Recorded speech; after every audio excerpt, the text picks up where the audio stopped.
jurídico y en el tema fiscal. Y un servidor compartiremos con ustedes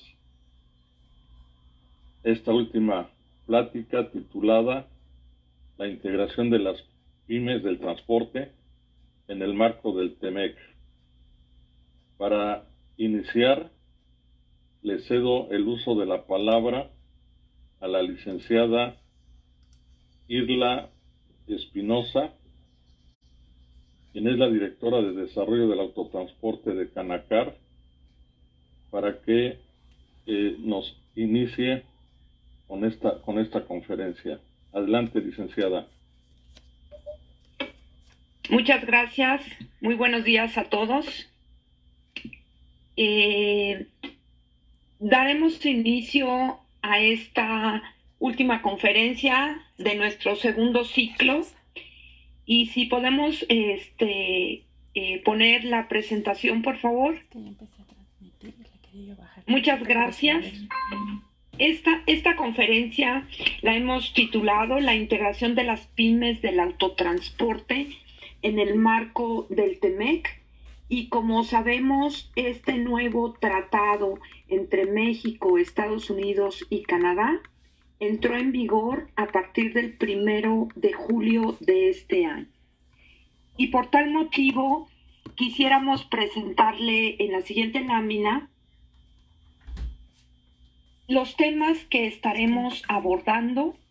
Por supuesto, en esta medida lo que daremos como una introducción al tema, lo que se refiere a las micro, pequeñas y medianas empresas del autotransporte de carga, cuál es la interrelación que tenemos con las pymes de acuerdo a lo que señala el gobierno de la Cuarta Transformación, los retos y oportunidades de las pymes del autotransporte de carga en el marco del TEMEC, la empresa integradora como un instrumento de competitividad de las pequeñas, medianas empresas del autotransporte, lo que conlleva al régimen fiscal de las empresas integradoras, el régimen de coordinados, cómo se crea una empresa integradora y, por supuesto, estaremos dando nuestras conclusiones. De esta manera, me permitiré dar inicio a esta conferencia. En la siguiente lámina, gracias. Primero que nada, quisiéramos compartir con ustedes que las empresas, independientemente de la naturaleza de su actividad principal, presentan características históricas desde tiempos remotos. Antes, por ejemplo, existían los grandes empresarios, nobles y terratenientes, los pequeños agricultores, productores y artesanos, y también estaban aquellos, o recuerdo, que se dedicaban a tareas productivas prácticamente de subsistencia. La verdad es que desde entonces hasta en la actualidad, tanto en los países desarrollados como los que se encuentran en proceso de desarrollo, pues encontramos este gran paralelismo histórico en la composición de sus estructuras económicas. Pero es importante, sobre todo, darse cuenta de que hoy, como antes, las micro, pequeñas y medianas empresas se complementan en mayor o en menor medida con las actividades productivas de las grandes empresas. Pero antes de continuar, si me permiten, siento que es muy importante definir o señalar que la empresa es el pilar fundamental de la economía del país, del desarrollo económico sustentable y, por supuesto, es generadora de riqueza. En este sentido, la Ley para el Desarrollo de la Competitividad de la Micro, Pequeña y Mediana Empresa ha reconocido su importancia y las clasifica por el número de trabajadores como se muestra en la tabla. Aquí nos vamos a enfocar a revisar lo que es el sector servicios, como lo es nuestro sector del autotransporte de carga, donde las micro se conforman de hasta 10 trabajadores, la pequeña empresa de 11 a 50, mientras que la mediana lo hace de 51 a 100 empleados. Uno de los muchos datos que arroja el Censo Económico de 2019, que por cierto lo acaba de dar a conocer el INEGI el mes pasado alrededor del día 15 de julio, señala como resultado un total de 6.373.169 establecimientos en México, de los cuales el 94.9%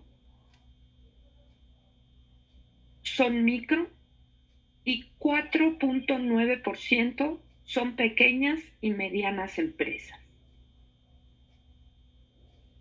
En México existen problemas estructurales que dificultan el adecuado desarrollo de las pymes, pero la verdad es que en general, hemos identificado que tienen una falta de cultura empresarial que les impide ser más competitivos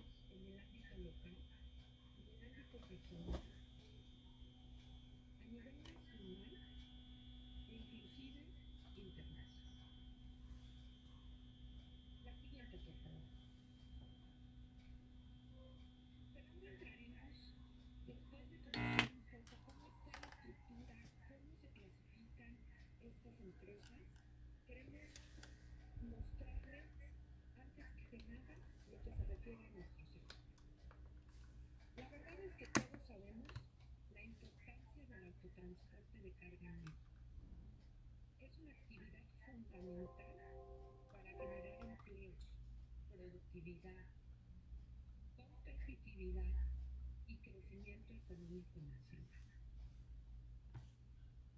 El autotransporte de carga es una industria estratégica, como ya lo señalamos, para la economía de México.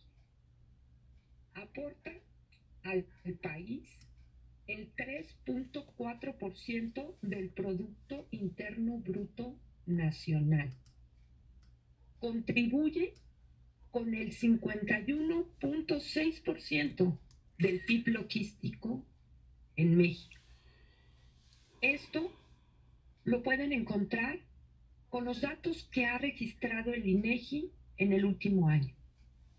Y según la estadística básica del autotransporte federal, con información del año 2019, tenemos que el autotransporte de carga movilizó 552 millones de toneladas de productos, lo que equivale al 56.3% de mercancías por carretera. Pero además de todo esto, se traduce en que de este importante sector dependen de manera directa e indirectamente 6 millones de familias mexicanas. En la siguiente lámina, lo que ustedes van a observar es que el autotransporte de carga, con todo y que somos muy importantes, tenemos grandes retos. Tenemos que seguir contribuyendo a la economía nacional y a su crecimiento. Pero es importante también corregir las deficiencias estructurales que afectan a este sector prioritario. Esto derivado del tamaño y debilidad de sus unidades productivas. La estructura empresarial del autotransporte de carga está mayormente compuesta por micro y pequeñas empresas. Con datos del año 2019, y si observamos a detalle, tenemos que las microempresas del autotransporte de carga alcanzan un total de 147.966 empresas, es decir, participan con el 81.8% del total, mientras que las pequeñas empresas lo hacen con el 15.6% del total de permisionarios. En suma, podemos ver que del total de los 181.031 permisionarios registrados en la Secretaría de Comunicaciones y Transportes, el 97.4% está compuesto por micro y pequeñas empresas del autotransporte de carga, y estas cuentan con hasta 30 camiones o unidades motrices. La siguiente, por favor. Y bueno, aún y contribuimos de manera importante, como lo hemos señalado, en el crecimiento económico, nuestra principal debilidad es contar con una estructura empresarial fundamentada en la micro y pequeña empresa del autotransporte de carga. Con esta estructura de dispersión de las unidades económicas, se generan desventajas, como lo es que las micro y pequeñas empresas tengan un nivel de competitividad inferior al de las grandes. De igual manera, la flota vehicular presenta obsolescencia tecnológica derivada de su antigüedad. Esto, por supuesto, es porque no se cuentan con recursos económicos suficientes que les permita la reposición de sus unidades. Y esto, por supuesto, viene a encadenar que también conlleva a elevados costos de operación, que también están influenciados por el alto precio del diésel y peajes. Por supuesto, todo esto hace un conjunto en detrimento de su situación financiera, causa repercusiones al medio ambiente por las características de las unidades y en la seguridad vial en las carreteras y ciudades. Otra de las desventajas que se presentan en las micro y pequeñas empresas es lo referente a la falta de preparación, de capacitación y del bajo nivel de profesionalización en lo que son los temas de la administración del negocio, y por ende también los lleva a tener un bajo nivel de bancarización y la falta de financiamiento. Y aunado a todo esto, sabemos que los incentivos son escasos y, por supuesto, limitados para promover la renovación del parque vehicular. Y antes de concluir esta parte, también necesitamos señalar que los niveles de las micro y pequeñas empresas se han tornado decrecientes en su rentabilidad. Esto se ha generado por una sobreoferta del servicio que se ha caracterizado por la informalidad.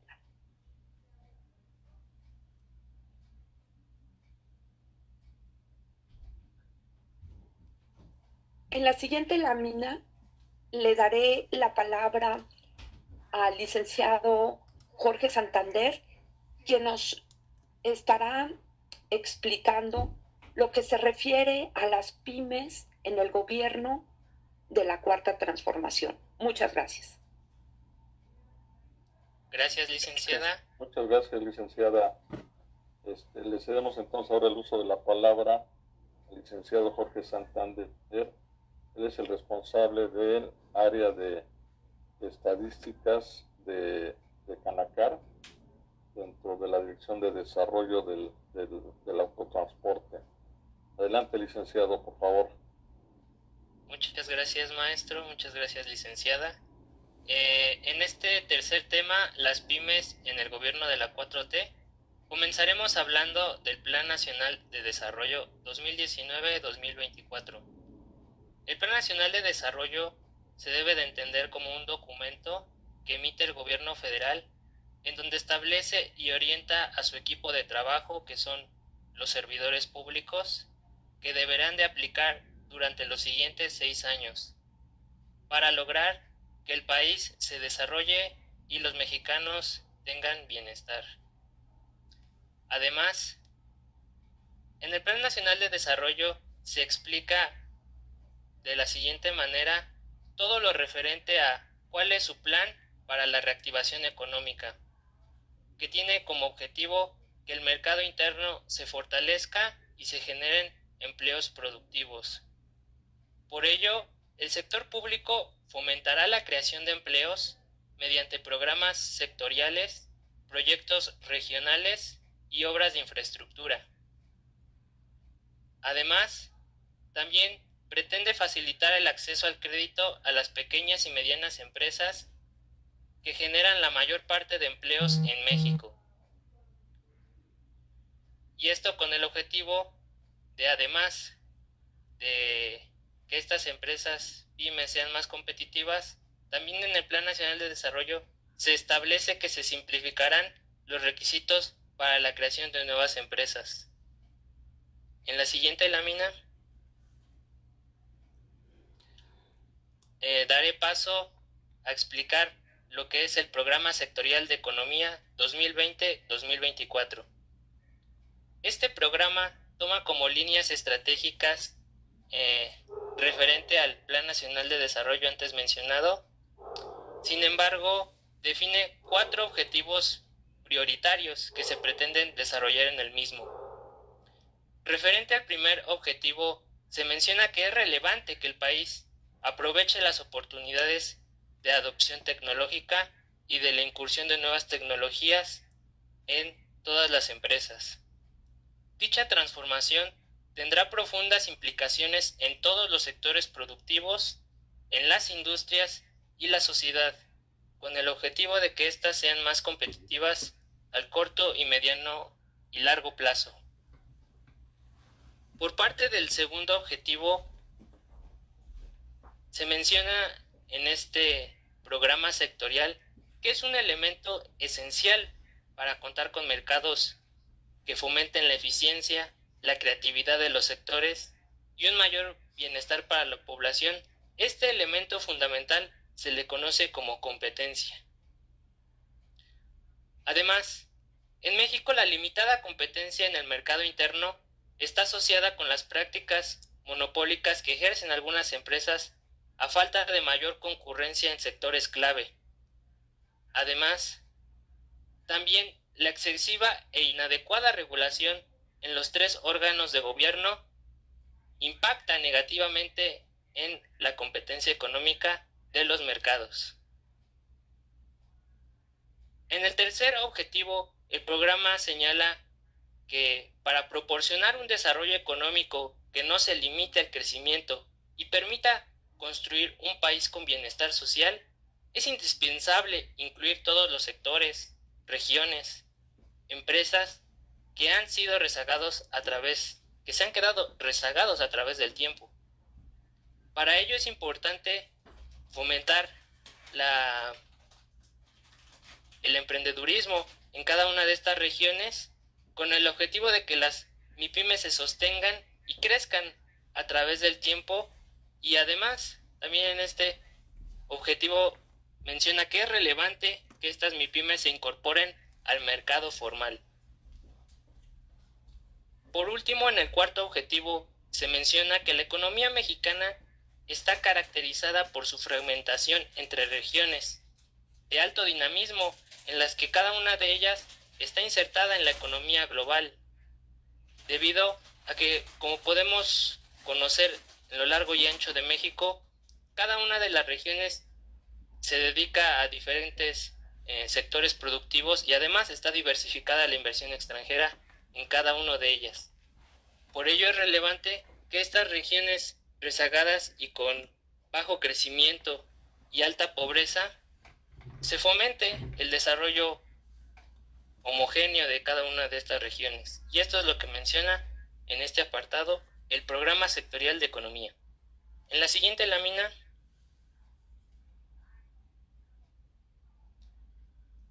abordaremos el Programa Sectorial de Comunicaciones y Transportes 2020-2024. Respecto a este programa se menciona que entre sus objetivos prioritarios se deberá contribuir al desarrollo del país mediante el fortalecimiento con visión de largo plazo y además también el programa menciona específicamente que debe tener un enfoque regional y sustentable. Sin embargo, también hace alusión a los principales retos del autotransporte. En ellos están relacionados la seguridad, debido a que prevalecen prácticas que impiden asegurar el cumplimiento de la normatividad en cuanto a pesos y dimensiones, condiciones físico-mecánicas, además de la edad de la flota vehicular que incide negativamente en la eficiencia, seguridad y sustentabilidad del servicio al corto, mediano y largo plazo. En este sentido, los proyectos e ideas que abonen a superar estos retos fortalecerán al transporte. Ahora, a continuación, le cedo la palabra al maestro José Refugio Muñoz López, el cual, la siguiente lámina, por favor, en el cual explicará los retos y oportunidades de las pymes del autotransporte en el marco del TEMEC. Muchas gracias, Jorge.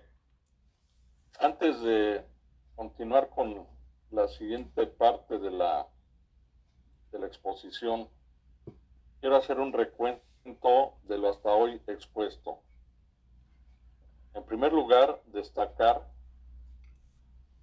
que en nuestro país, al igual que en muchos otros países, la estructura económica está soportada en su amplia mayoría por empresas de tamaño micro, pequeño y mediano. Y de manera muy particular nuestro sector del autotransporte de carga, el 97.4% de los permisionarios registrados en la SCT están dentro de ese tamaño de empresas. Y como lo señaló la licenciada Irla Espinosa,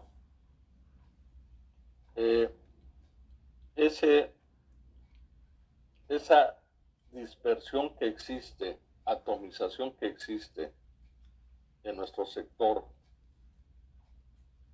que se originó hace alrededor de 31 años, cuando en nuestro país se desarrolló o se arrancó lo que conocimos como la desregulación de las actividades económicas y particularmente en el autotransporte de carga.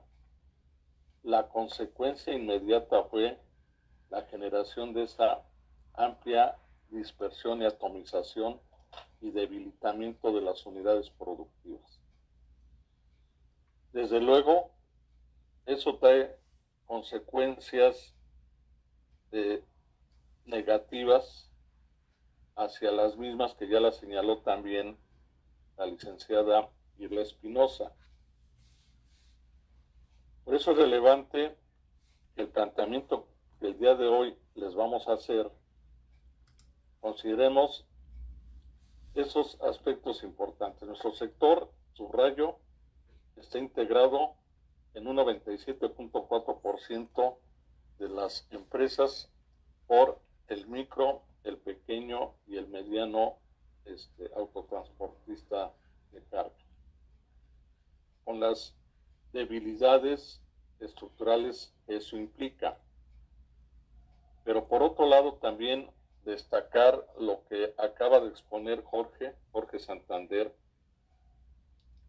en el sentido que reconociendo esa característica de la estructura empresarial en nuestro país, los documentos rectores, ¿a qué nos referimos? Los documentos rectores son los documentos que han venido guiando y guiarán el accionar del gobierno en la actual administración se soportan, en primer lugar, por un Plan Nacional de Desarrollo que fue ya aprobado por el Congreso, y Plan Nacional de Desarrollo que tiene a su vez o se reproduce a nivel sectorial en los programas que cada una de las secretarías presenta para contribuir a los objetivos, a los grandes objetivos de ese Plan Nacional de Desarrollo.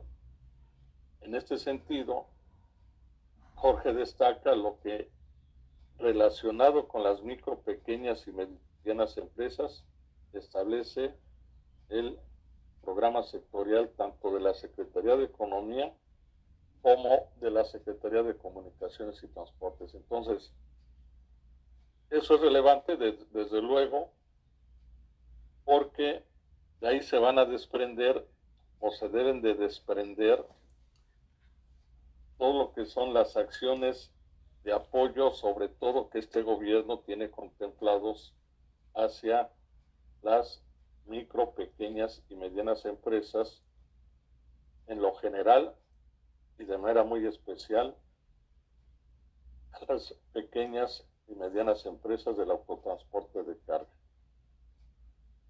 Pero no solo eso, como lo vamos a ver también, el Tratado de Libre Comercio entre México, Estados Unidos y Canadá presenta también grandes oportunidades para estas empresas que son la amplia mayoría de las que componen nuestro sector.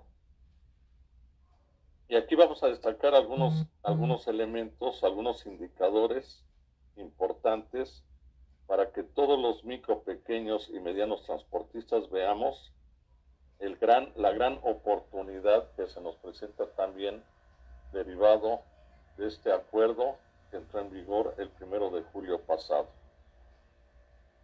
En primer lugar, a destacar es el tamaño del mercado. ¿Cuál es el tamaño del mercado de América del Norte? Y subrayo el tamaño del mercado de América del Norte, porque a 31 años que se inició la desregulación y junto con ella la primera gran transformación de nuestro sector, a 31 años de distancia, es fundamental que nuestra visión ya no se concentre solo en lo que es el tamaño del autotransporte en México, sino tenemos que tener una visión mucho más amplia y ver como parte de nuestro mercado no solamente el mercado del autotransporte en México, sino el mercado del autotransporte en América del Norte. ¿Y cuál es la relevancia y el tamaño de ese mercado? En primer lugar, es un mercado en donde se concentra el 6.5% de toda la población del mundo, es decir, un mercado con una gran concentración de consumidores. Y recordemos que la economía tiene dos grandes polos o dos grandes esferas. La esfera de la producción, que es donde se fabrica todo lo que se va a consumir, en el otro polo, que es la esfera de el consumo. Entonces, América del Norte concentra el 6.5% de la población mundial, pero también es en estos tres países, México, Estados Unidos y Canadá, se genera el 18.3% del Producto Interno Bruto de todo el mundo.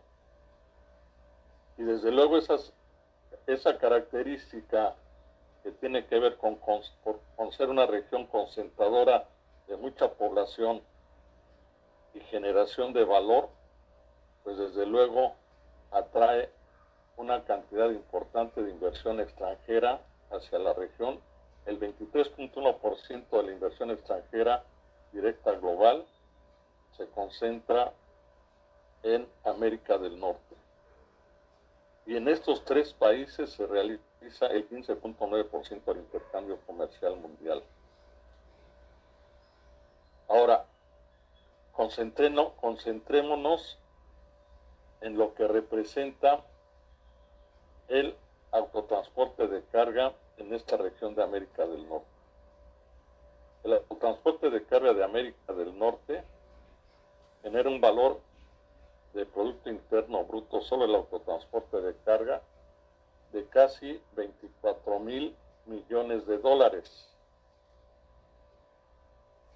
El PIB de toda la región asciende a cerca de 24,000 millones de dólares. Y de esos 24,000 millones de dólares, solo el autotransporte de carga genera más de 224,000 millones de dólares. De esta manera, el autotransporte de carga en América del Norte contribuye con el 0.93% de todo el valor de la región. Repito, 23 millones de millones, casi 24 millones de dólares se generan en la región de América del Norte, y de esos 24 millones de dólares, el 0.93%, casi el 1%, lo genera el autotransporte de carga.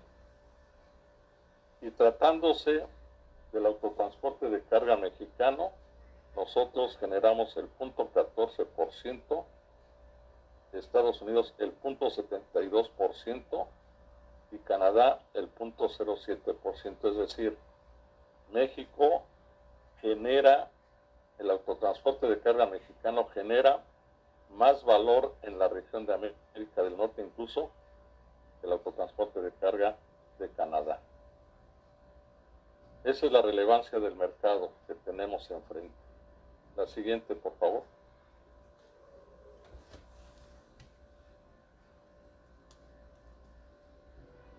Ahora, ubicándonos solo ahora en lo que es el comercio de México en la región de América del Norte, el comercio de México en la región de América del Norte tiene un valor de poco más de 600,000 millones de dólares.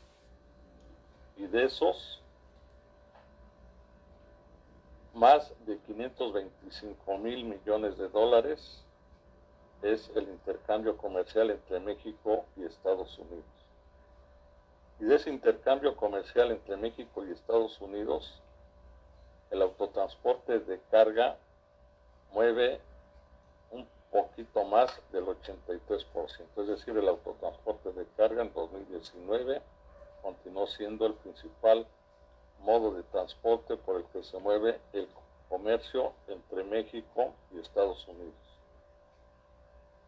Y ese comercio que se mueve por el autotransporte entre México y Estados Unidos genera casi 8,5 millones de cruces, tanto de importación como de exportación.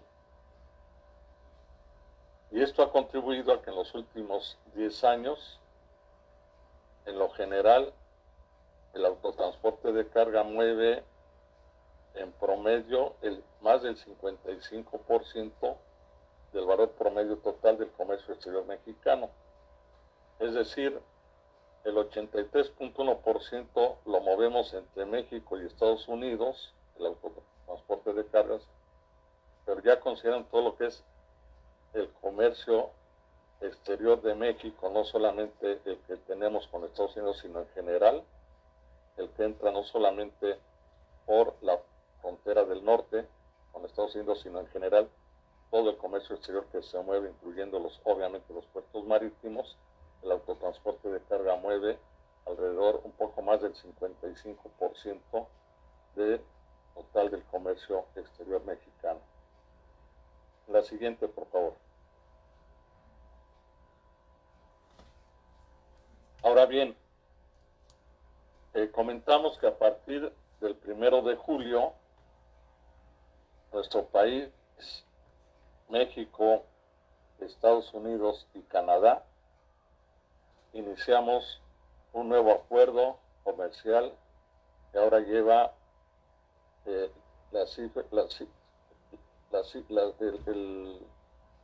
conocido, más bien conocido ahora, el Telecán. Estuvo vigente hasta el día último de junio de este año. A partir del 1 de julio, ahora se conoce como TEMEC, que es Tratado México, Estados Unidos y Canadá. El tratado entre México y Estados Unidos y Canadá entra en una nueva etapa. ¿Cuáles son las características de este nuevo tratado? En relación con el autotransporte de carga, hay algunos de los capítulos de este nuevo tratado que tienen que ver directamente con nuestro sector. Uno de ellos es el capítulo 14, que habla o que trata del tema de inversión. El capítulo 15, que tiene que ver con el comercio transfronterizo de servicios. Hay una serie de anexos, particularmente el anexo 1 del TEMEC y el anexo 2, y un capítulo adicional que tiene que ver con el de las pequeñas y medianas empresas. Este nuevo tratado entre México, Estados Unidos y Canadá, en lo general, modernizó todos los capítulos que estaban ya incluidos en el Telecán, pero además de modernizar esos capítulos ya incluidos en el Telecán, incorporó nuevos capítulos al acuerdo. Uno de esos capítulos es el que tiene que ver con aduanas y facilitación del comercio. Tiene otro capítulo que incorporó, que es el de los anexos sectoriales. Un nuevo capítulo muy importante, que es el del comercio digital. Incorporó un capítulo relacionado con temas laborales, un capítulo también adicional sobre medidas ambientales, el capítulo que ya mencionamos de las pequeñas y medianas empresas, un capítulo de competitividad, otro de anticorrupción, otro de buenas prácticas regulatorias, y otro capítulo también que tiene que ver con políticas macroeconómicas. Ese es más o menos el contexto en el que está suscrito este nuevo acuerdo comercial entre México, Estados Unidos y Canadá, y de manera muy particular los capítulos que tienen que ver con el autotransporte de carga. La siguiente, por favor.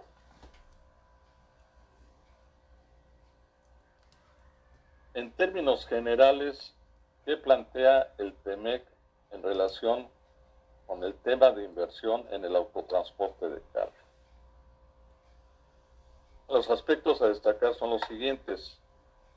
La primera, se ratifica lo que ya estaba contemplado en el Telecán, en el sentido de que en materia de inversión se permite hasta el 100% de inversión extranjera, tanto en México como Estados Unidos y Canadá, inversión extranjera en el autotransporte de carga, pero solo en empresas que se dediquen exclusivamente a realizar servicios de carga internacional entre puntos del territorio de cada uno de los países. ¿Qué significa? Voy a hablar exclusivamente de México. En México puede haber hasta el 100% de inversión extranjera en empresas de autotransporte de carga, sí y solo si esas empresas se dedican a mover carga internacional entre puntos del territorio nacional. entendida como carga internacional, aquella carga, valga la redundancia, que tiene su origen o destino fuera del territorio de México. Es decir,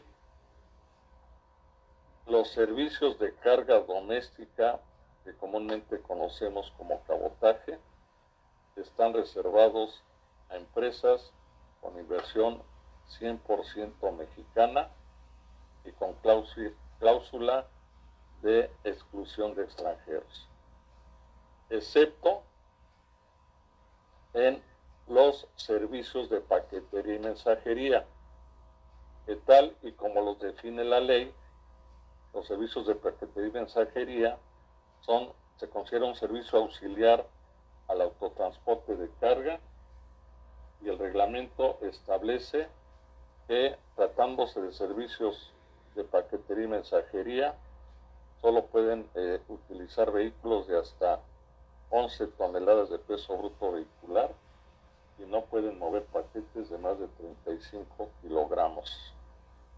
Eso es lo que se refiere al capítulo de inversión en el autotransporte de carga.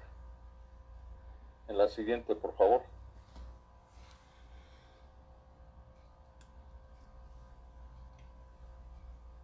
La siguiente, Roger.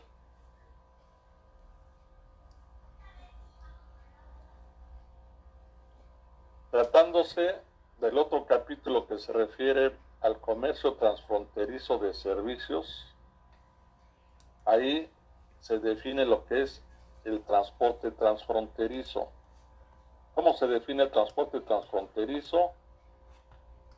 Un servicio que inicia en territorio de México y termina en Estados Unidos, o se inicia en Estados Unidos y termina en México. Es decir, para que sea transfronterizo, tiene que cruzar la frontera. ¿Y qué se negoció en el TEMEC? Lo mismo que estaba negociado en el Telecán. Empresas mexicanas con conductores mexicanos y equipo fabricado o legalmente importado en México pueden hacer servicios con origen en México y destino en Estados Unidos y regresar con carga de Estados Unidos a México. Lo mismo las empresas de Estados Unidos con conductores de Estados Unidos y equipo fabricado o legalmente importado al territorio de los Estados Unidos puedan hacer servicios transfronterizos con origen en Estados Unidos y destino en México, o con origen en México y destino en Estados Unidos. Son los dos grandes temas que contempla el Tratado México, Estados Unidos y Canadá en materia de inversión y en lo que se refiere al transporte transfronterizo. La siguiente, por favor. Para que empresas mexicanas puedan hacer el servicio transfronterizo hacia los Estados Unidos, para ese tipo de servicios, el gobierno de Estados Unidos tiene contemplados dos tipos de permiso. El de corto recorrido, que es solamente cruzar la frontera hasta la zona comercial del lado de Estados Unidos, que son los permisos de corto recorrido, o los permisos de largo recorrido, que son permisos que se otorgan para poder prestar el servicio más allá de la zona comercial. Uno es solamente el cruce y otro es más allá de la zona comercial. La siguiente, por favor.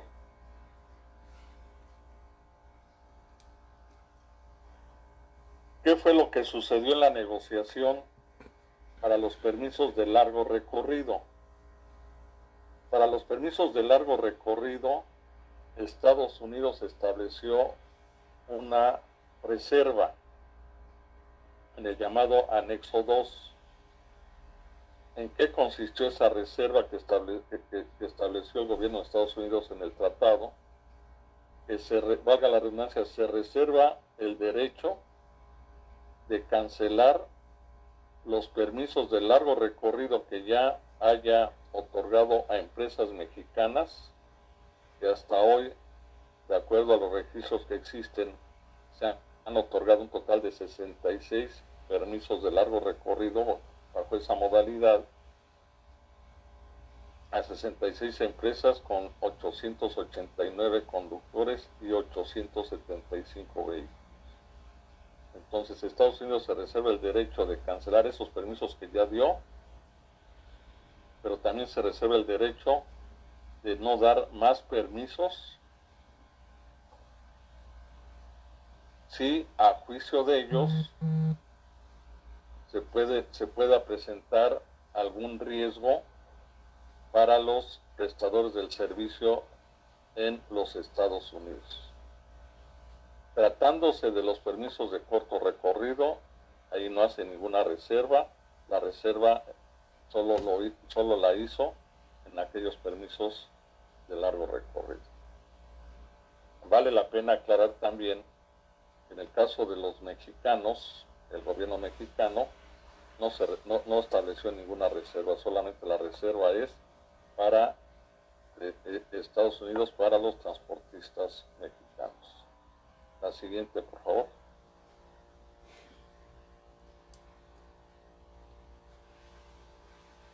Resaltar, como les mencionaba, un capítulo importante que se incluyó en este nuevo tratado es el que tiene que ver con las pequeñas y medianas empresas.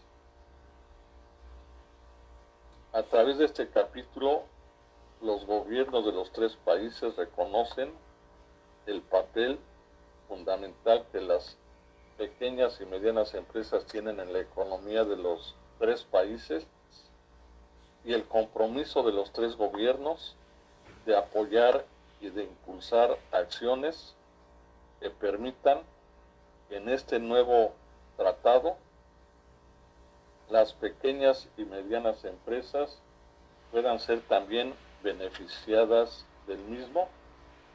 De ahí la trascendencia que tiene el que se haya incorporado este capítulo.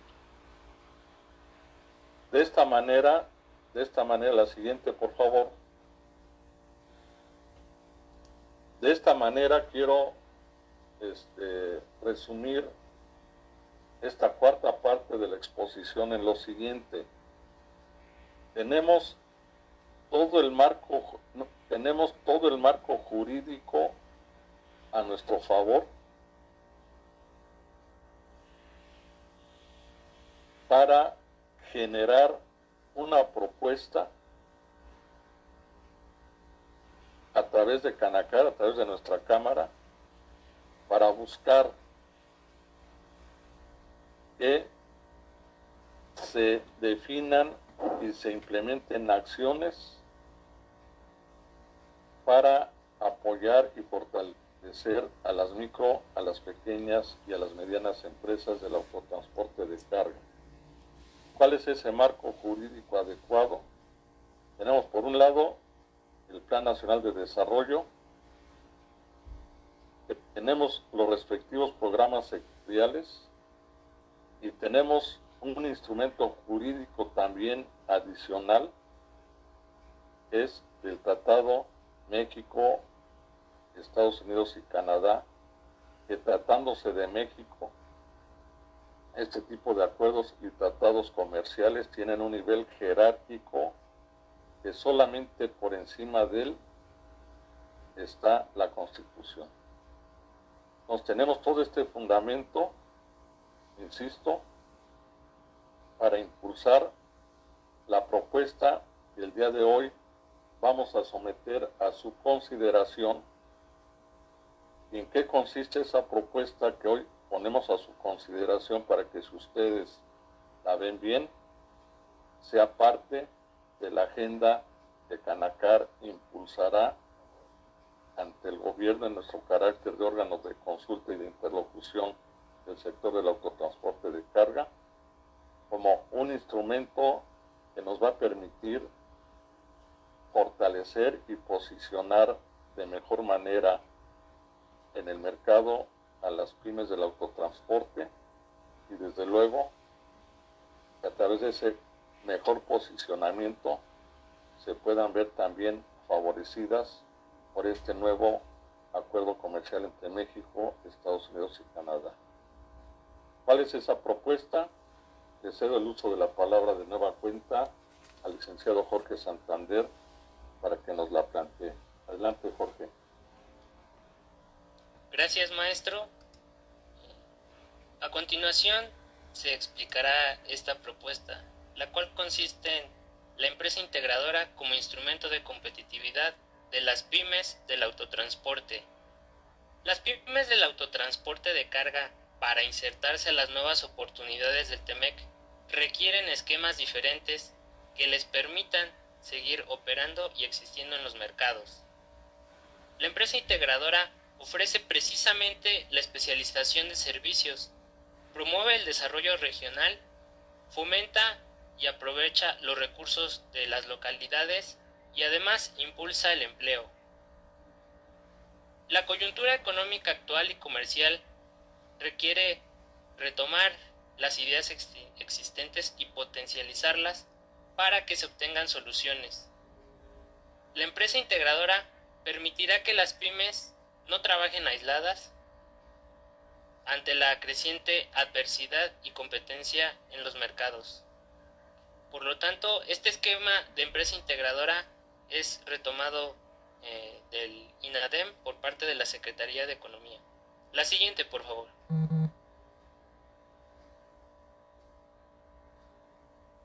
Además, las empresas integradoras se definen como empresas de servicios especializados que asocian a personas físicas y morales de escala micro, pequeña y mediana, y su objetivo fundamental es organizarse para competir en los diferentes mercados.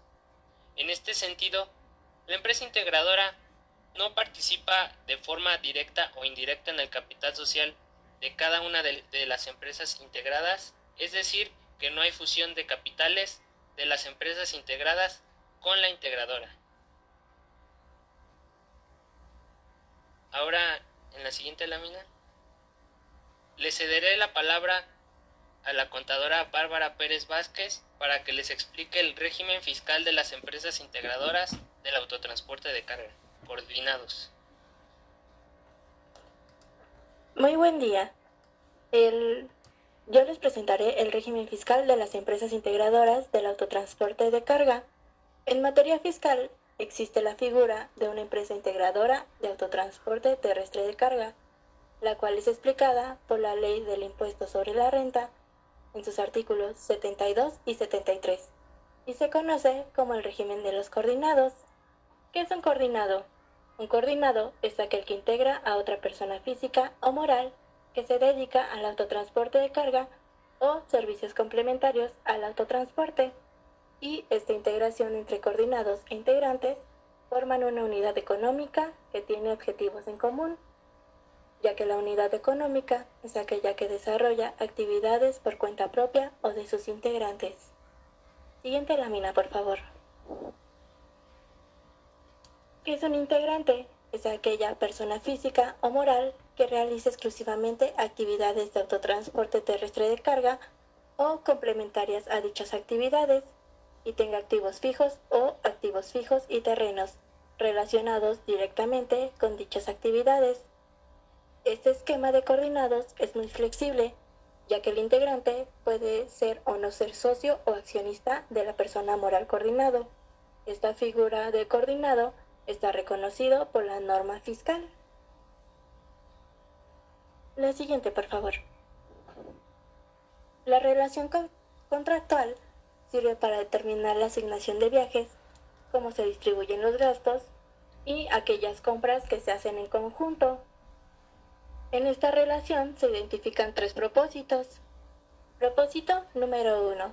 Coordinar y convenir los servicios que se presten en forma conjunta, es decir, cómo se van a realizar, cómo se van a cobrar y cómo se repartirá lo que a cada camión le corresponde. Número 2. cumplir con las obligaciones en materia fiscal por cuenta de cada uno de sus integrantes en forma global, ya que el esquema de coordinados está reconocido en la ley fiscal y la propia norma define cómo cada integrante coordinado va a cumplir con sus obligaciones fiscales, y eso lo comentaremos en la siguiente lámina. Y 3. Contar con el manual de políticas para la aplicación de gastos comunes y su prorrateo a cada uno de sus integrantes. Como ya lo comentábamos, en el contrato se pueden establecer parámetros necesarios, todo dependerá de la política que se adopte. Pero eso sí, se deben tener las políticas por escrito, ya que deben ser transparentes tanto para la autoridad fiscal como para los coordinados e integrantes. Hablando de las características del régimen, una de las características es el impuesto sobre la renta se paga con base de flujo de efectivo, y esto quiere decir que el integrante y el coordinado van a generar los impuestos una vez que cobren los ingresos, y las deducciones de los gastos van a reconocerse cuando se paguen. Esto da un buen parámetro para manejar las finanzas del coordinado de una manera más sana. Este régimen tiene reconocidas algunas facilidades administrativas por las particularidades del sector en México. También cuenta con estímulos fiscales que son para diésel y para autopistas. Otra característica es que los gastos comunes que se realicen en forma conjunta son deducibles para el integrante, aun cuando ésta esté a nombre del coordinado. En el tema de obligaciones de pago y sus integrantes pueden cumplir con sus obligaciones de pago de impuesto a través del coordinado o hacerlo por cuenta propia, ya que si el integrante tiene otros ingresos y el coordinado hace una liquidación y se le dice cuánto fue el ingreso de este y qué gastos tuvo, y el integrante lo pagará en forma propia. Bueno, hasta aquí el comentario del concepto de coordinado y las características de este régimen de coordinados.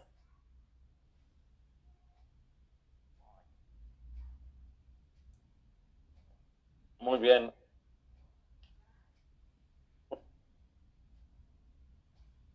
Muy bien. Le cederemos ahora el uso de la palabra al licenciado Omar Eduardo Paniagua. Él nos va a desarrollar el siguiente tema, que son los pasos que debemos de seguir para la constitución de una empresa integradora. Adelante, Omar. Muchas gracias, maestro. Buenas tardes. En este tema se les explicará en forma enunciativa las distintas etapas que involucran un proceso de integración, presentando de manera general los pasos a seguir, recalcando en sus diferentes fases la importancia que se debe asignar a la elaboración de un proyecto. Comenzando, el primer paso es optar por un tipo de sociedad mercantil, y conforme a la Ley General de Sociedades Mercantiles, puede ser una sociedad en nombre colectivo, una sociedad en comandita simple, sociedad de responsabilidad limitada, sociedad por acciones simplificadas, sociedad cooperativa, sociedad de comandita por acciones y la sociedad anónima. Debemos de tomar en cuenta que estas deben formarse bajo una personalidad jurídica distinta a la de sus asociados, por lo que se recomienda que se adopte una figura jurídica mercantil y en especial la sociedad anónima, la cual tiene como elementos que son en los socios deben de ser mínimo 2. Del capital social no hay una cantidad mínima. La representación de capital, esta se hará por acciones. Las obligaciones de los socios se va a limitar al pago de sus acciones. Y finalmente la administración. Esta puede adoptar varias modalidades como un administrador único o consejo de administración, y esta pudiendo ser socios o personas extrañas a la sociedad. La siguiente, por favor.